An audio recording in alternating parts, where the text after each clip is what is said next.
పాకిస్తాన్ కి చుక్కలు చూపిస్తోంది భారత్. ఆపరేషన్ సింధూర్ తర్వాత ఇది న్యూ ఇండియా, పాత భారత్ కాదు. ఓ దెబ్బ కొడితే చూస్తూ ఊరుకోవడానికి, తిరిగి కొట్టడమే కాదు ఇక లేవకుండా కొడతామని చెప్పింది, చేసి చూపించింది. అంతేకాదు ఇకపై చర్చలంటూ జరిగితే పీఓకేపై మాత్రమే జరుగుతాయని, ఇంకేదైనా అంటే మాటలు లేవంటూ ప్రధానమంత్రి నుంచి రక్షణ మంత్రి రాజ్నాథ్, హోంమంత్రి అమిత్ షా అందరూ ఒకే మాటతో ఉండటంతో పాకిస్తాన్ బిక్కచచ్చిపోతోంది.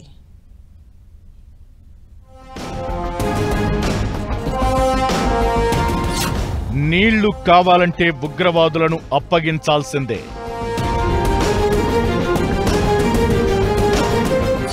చర్చలంటూ జరిగితే పీఓకే పైనే, లేదంటే ఇక ఏ మాటలు లేవు.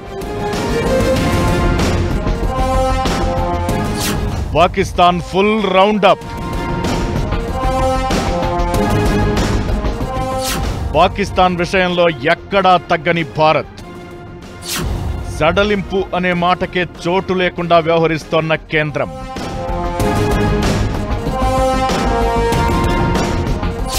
పాకిస్తాన్ని చక్రబంధంలో ఇరికించేలా భారత్ ముందుకు కదులుతోంది. సింధు జలాల విషయంలో ఎలాంటి సడలింపు లేదని ప్రకటించిన భారత్ ఇక ఆ దేశంతో చర్చలంటూ జరిగితే పీఓకే పైనే ఉంటాయని రక్షణ మంత్రి రాజ్నాథ్ సింగ్ మరోసారి తేల్చి చెప్పారు. శుక్రవారం భుజ్లో పర్యటించిన రాజ్నాథ్ పలు కీలక సంచలన వ్యాఖ్యలు చేశారు. అసలు ఇంటర్నేషనల్ మానిటరీ ఫండ్ పాకిస్తాన్ కి ఇస్తున్న రుణంపై తిరిగి ఆలోచించుకోవాలన్నారు. మీరిస్తున్న సాయం పాకిస్తాన్ టెర్రరిజానికి చేస్తున్న సాయమేనంటూ కుండబద్దలు కొట్టారు.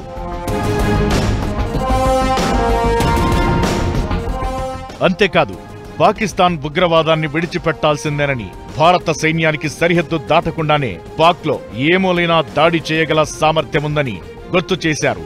అంతేకాదు ఉగ్రవాదులు చనిపోతే నష్టపరిహారం ప్రకటించడమేంటంటూ రాజ్నాథ్ సింగ్ ఫైర్ అయ్యారు. భారత సైన్యం కాల్పుల విరమణ అనేది పాకిస్తాన్ కిచ్చిన ప్రొబేషనరీ పీరియడ్ అని చెప్పడం భవిష్యత్తులో భారత్ వ్యవహరించబోయే తీరుకు నిదర్శనం.